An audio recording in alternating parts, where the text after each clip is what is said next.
না তো গলায় দড়ি দিতে বলো, আর না হলে বিষ আনতে বলো। বিষ তো ফ্রি পয়সায় পাওয়া যাচ্ছে। রেখা তো ও গরু লাগাচ্ছে, কোন আক্কেলে ও খাওয়া দিতে পারবে? এককাল গোবর ফেলতে পারবে? আমার 5 লাখ টাকা লোন নেওয়া, সব মহিলারা এসছে আমার বাড়িতে, এসে বলছে লোন শোধ করো। আমি কি করে করব? চলো আমার বাড়িতে কি অবস্থা। শুভেন্দু অধিকারী এসে, তুই গদিতে বসে আছিস, তুই কি করছিস? মানুষকে এরকম করে হিন্দু ধর্মতে সবকিছু তো নষ্ট করে দিচ্ছিস। আমাদের ঈদটা করতে দিক, আমরা গরুগুলো বিক্রি করি, কিছুটা যেন অন্তত মুক্ত হই। মুসলিম বা তারাও হিন্দু, তারা তো মিশছে একসাথে, আমরা তো একসাথে আছি। তারা কোনোদিন দেনদারি করেনি কি কারু আমাদের গলা ধাক্কান দিইনি। ওদের কুরবানিটা ওদের করতে দাও, আমরা বাঁচি। আমার মতন মহিলা, আমি মহিলা সমিতি থেকে 5 লাখ টাকা নিয়েছি, চলো আমার ব্যাংকে সব আমি জমা দিই, সুদ আসল। কি অবস্থা হয়েছে, আমার স্বামী ভ্যান কাটে, ভ্যান চালায়, আমরা এইভাবে বাঁচি। তাহলে আমাদের বাচ্চা কাচ্চা সব আছে, তাহলে আমরা কি করে খাবো? আমাদের আর ঘুম নেই, রাত্রে ঘুম নেই, চিন্তায় মাথা খারাপ হয়ে যাচ্ছে। আমরা কি করব? কিছুই করার উপায় নেই, কিছুই খুঁজে পাচ্ছি না। আমাদের ঈদটা করতে দিক, আমরা গরুগুলো বিক্রি করি, কিছুটা যেন অন্তত মুক্ত হই।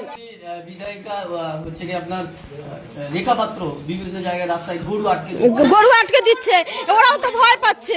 উনি মহিলা হয়ে একটা মহিলাদের কিভাবে কষ্ট দেয়, কিভাবে এরকম করে? উনি তো ঘোষ, বলুন গোবরটা ফেলতে বলুন, তারপরে বুঝতে পারবে কতটা কষ্ট। আমার মতন মহিলা, আমি মহিলা সমিতি থেকে 5 লাখ টাকা নিয়েছি, চলো আমার ব্যাংকে সব আমি জমা দিই, সুদ আসল। কি অবস্থা হয়েছে, আমার স্বামী ভ্যান কাটে, ভ্যান চালায়, আমরা এইভাবে বাঁচি। তাহলে আমাদের বাচ্চা কাচ্চা সব আছে, তাহলে আমরা কি করে খাবো, কি করে করব? বিজেপি সরকার এসে আমরা মানলাম, ভালো হয়েছে, কিন্তু এ কি সর্বনাশ হচ্ছে।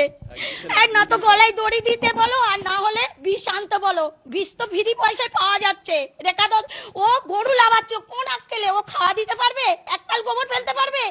ও 1 লাখ টাকা করে পাবে, আমরা কি পাবো? আমরা কি স্বামীকে খাওয়াবো? আমরা কি স্বামীকে খাওয়াবো? আমরা বাচ্চা কাচ্চাকে কি খাওয়াবো? ও তো বাচ্চাকে হোস্টেলে দিয়ে মানুষ করাবে, আর আমরা কি দিয়ে মানুষ করাবো? আমরা খেটে খাই, গোবর ফেলে খাই, এই তো খাটাল ধুয়ে এসছি, আমরা ছেঁড়া জামা পরে ঘুরে বেড়াই। আমরা ভদ্রভাবে নয়, আমরা লেখাপড়া জানি না। ও কি ও তাদের সরকারকে বলো আমাদের এবারটা মুকুব করে দিতে বলো। আমার 5 লাখ টাকা লোন নেওয়া, সব মহিলারা এসছে আমার বাড়িতে, এসে বলছে লোন শোধ করো। আমি কি করে করব? চলো আমার বাড়িতে কি অবস্থা, আমি কি করব আমি ভেবে পাচ্ছি না। আমার স্বামী রাগে চলে ভ্যান নিয়ে বার হয়েছে বলে আমি কাটালে ঢুকবো না।